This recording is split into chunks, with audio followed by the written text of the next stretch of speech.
Yeah, I think it was so sudden. From only being diagnosed about 5 months ago, Paul, to get the sad news on Sunday from his son Robert. But we'd known it was coming for weeks and weeks. But to see the outpouring of affection for not just the Celtic family, but for fans in general across the world has been absolutely astounding. But nothing less than he deserved. He was such a character. And next week tonight, he would join you, wouldn't he, in your box at Hampden? Yeah, every time we're at Hampden, he was with us, and obviously became a permanent fixture there, and everybody around about got to know where he was, and we're always looking out for his antics or to see what he was up to. So he'll be sadly missed. Sadly missed. I heard you on the Go Radio News this morning. I heard you in Talk Sport with Jim White, Simon Jordan, and everyone was touched by the emotion. Walter passing away just a couple of weeks ago, and now Bertie. You made a point about Bertie that he was an ambassador to Celtic, and how would you replace him at the moment? You can't replace him, but you were saying about the number of people would be needed to do the things that he did. Well, Barry would tell you back in the day for the local lads, they would be out at supporters functions every Saturday night, and partly towards the end of the season. And in the modern day player, obviously, to be fair to the players, a lot of the games are on Sundays now, so they can't go to functions. But for the last 25 years, I think Bertie's covered the globe, and gone to Celtic functions. There's not been a greater ambassador of Celtic Football Club than Bertie Auld in the last 25 years. Barry, way before your time, but you No, met it's him. interesting that Willie says that. When I was a young player coming through, we get made go to the events. The supporters functions, that was part of it. We would do it like 3 players at a time. It would go in the numbers, the squad numbers, and that gives you like a closeness to the fans who go and pay money to come and watch you.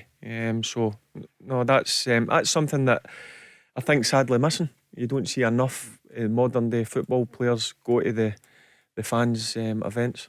One of the last times he was on the radio was last year on the station here, Willie, which you helped to arrange it, and it was on the 25th anniversary of the 30th anniversary of the 35th, in fact, when you think of the years go past so quickly, don't they, Willie, of the anniversary of the death of Jock Stein in Cardiff back in 85.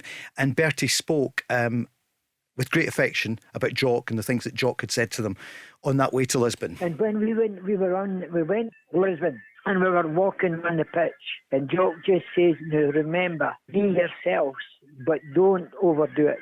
Yeah. So you could picture it. We were at the carry-on, Tig and all that, carrying, hitting each other with a ball.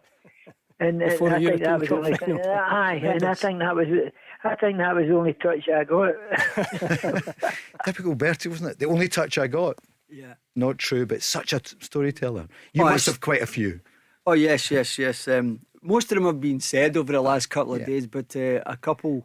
But before I said that, I got a fantastic call from Sir Alex Ferguson yesterday, who obviously battled with Bertie in some of the old firm games in the 60s.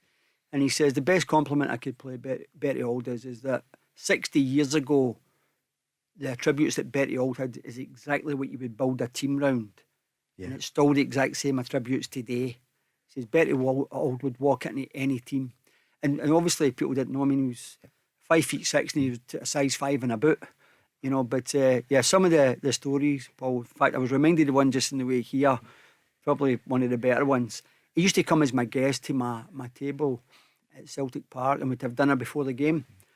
And when we Jinky was coming towards the end, when he was really ill, when he could hardly use his hands, he came for lunch before one of the games, and him and Bertie were sitting, and Jimmy says, "Look, if you're up there, will you get me something to eat?" This is true. So Jimmy goes up, and there's lovely lamb chops. So anyway, Bertie fills a plate, he brings it across to Jinky.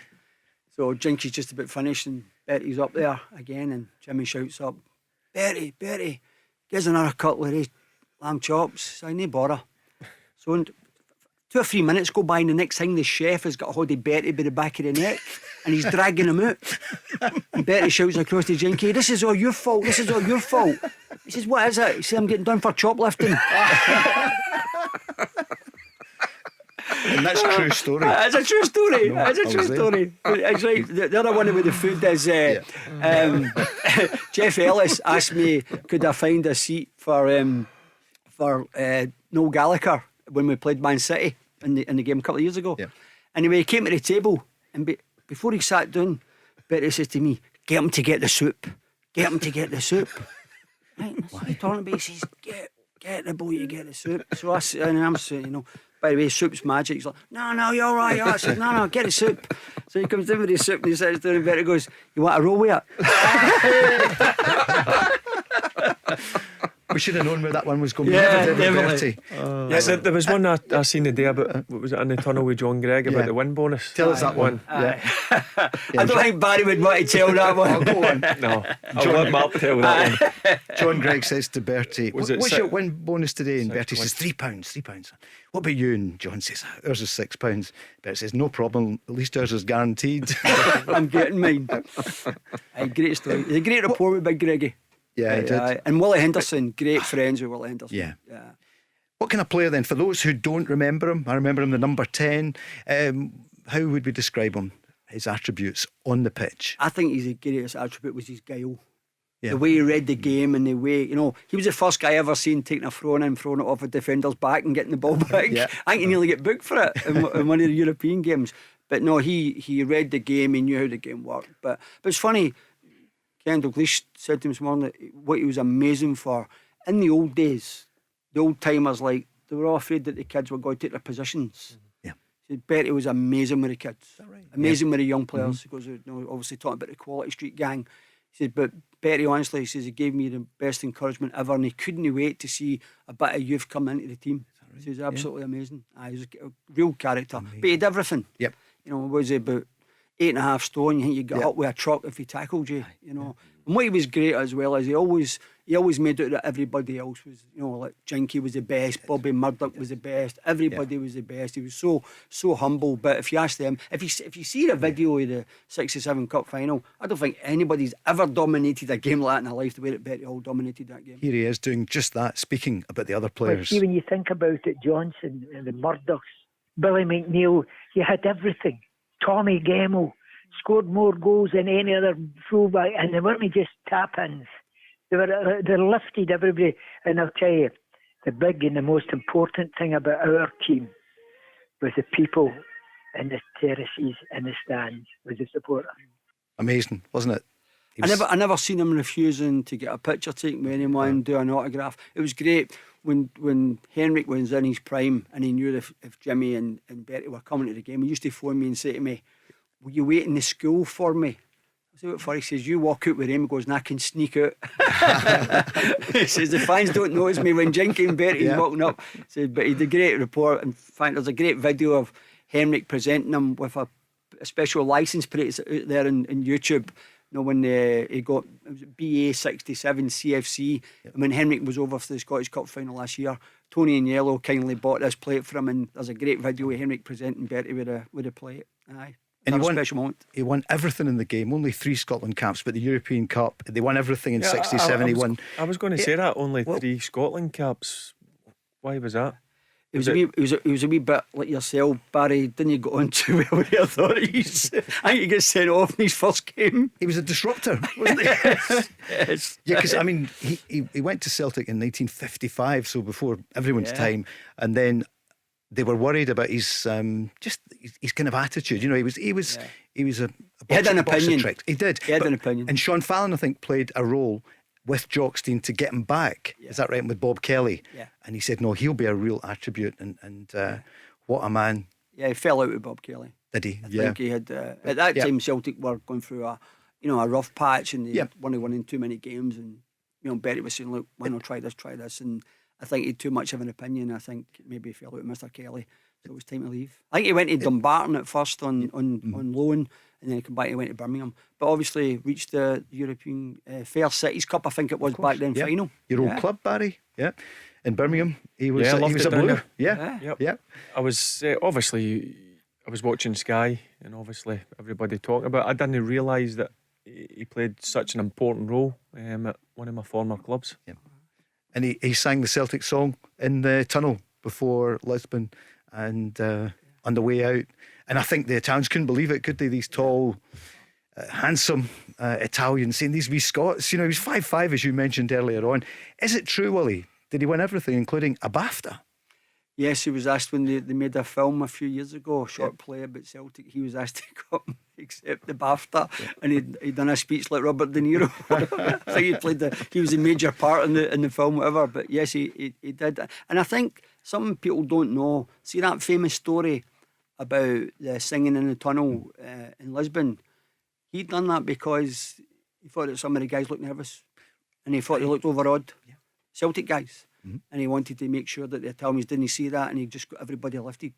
You know, and Big Billy told me that, you know, years after it. He says, so the wee man, again, just for saying that's that bit of guile to understand or Very something. clever, Very clever, very clever, very clever. very clever. Mark, we love the competition between the green and the blue, Celtic and Rangers, but people like Walter Smith, Bertie Auld, and they love to beat each other's team, but the camaraderie and the respect there is for these people is just phenomenal, isn't it? And you knew both of them. I mean, Betty was great. I'd been in his company a few times, and Willie, with Willie, and Willie mentioned Willie Henderson there, and the great. I mean, honestly, a privilege of hosting a couple of Q&A nights with Willie Henderson and Bertie Auld as a guest. And Did you get a word in? No, what was lovely to see was the friendship and respect between the two. And what I always love about players from that generation, you're talking about John Gregg and Willie Henderson's and all those guys, was if once they met you and you told them you're hello, I'm Mark, whatever, they always remembered you. They always called you by your name. They were just so well mannered. You know, it was never mate. You know, they were so well mannered. And I remember Stirling Petrov's golf day at the Belfry, 2017, I think it was, and it was Stevie Hawthorne and Pat Knotts brought Bertie down as a special guest, and he played and he stole the show. I mean, Dimitar Berbatov was there, Henrik Larsson was there, Martin O'Neill was there, and Bertie stole the show in a lovely way, just with his stories. And also he felt at home being back in Birmingham, and he could tell the story of the Birmingham City fans and the Villa fans as well. But he absolutely stole the show. And professionally, I interviewed him when I was with BT Sport when Celtic played Inter Milan under Ronnie Dyler, season 2014-15. And the interview sticks me forever. Just in a wee studio, and we started talking about Lisbon, and obviously Jinky had passed away, and they get very emotional and very tearful, just recalling the friendships that they had and some of these teammates that he'd lost already by that stage. But it was a jet, as Peter said, everybody said it today, he was one of the best. And I think Willie said, for what he's given to Celtic and the Celtic supporters over the past 25 years, there's nobody else, absolutely nobody else, that comes close to Bertie Auld on that front. Phenomenal, isn't it? It's funny. Mark saying about how he dominated. Ali McCoy's phoned me yesterday. He was really upset. He knew Bertie well. He said, "Well, I need to tell you a story." He says, "When I was playing," he says, "Chick Chanley phoned me, and he says my sister's opening a hairdressers. It must be up Mary Hill or Post or whatever." He says, "And I've got Bertie coming. Ali, will you come?" He says, "I'm not kidding you." He says, "I'm in my prime at the time, and I think I'm smart." He says he was playing keep you up with me for an hour. He says, honest to God, every time I try to be clever, he just done me. He says, but what a character. I seen him, Paul, the first measure I got of how much the fans loved him was, I seen him as a guest of honour at the Celtic Supporters Convention in Las Vegas, and I'm not kidding, he must have got a 17-minute standing ovation. Wow. Unbelievable. That was how high regard he was held in. That was two numbers he loved, wasn't it? That was one of the things in social media. I saw it today, and 7 and 1, and that came in the gag that he did. He was some man. And Willie, you'd see him a lot. You see the family, and just a couple of years ago, things that people didn't realise, that he would go and see Tommy Gemmell, for example, another giant who passed away a few years ago. Bertie was up visiting all the time. Bertie's been the glue that's kept the lines together for the last 25 years. And I can tell you, I'm sure Robert, his son, will not mind me telling you this, but when Jimmy was ill, when Jimmy was housebound probably for the last 7 months of his life, Bertie went every single day to see him. Every single day. When Tommy Gemmell was in a home not far from here for maybe the last 28 days, I don't know how long Tommy was in, Bertie went every single day to see him, and that's just the way that he was. It's like when you get together with these guys, it really was like a family. And Bertie thought that he was a patriarch. He had to make sure that everybody was okay. Amazing character.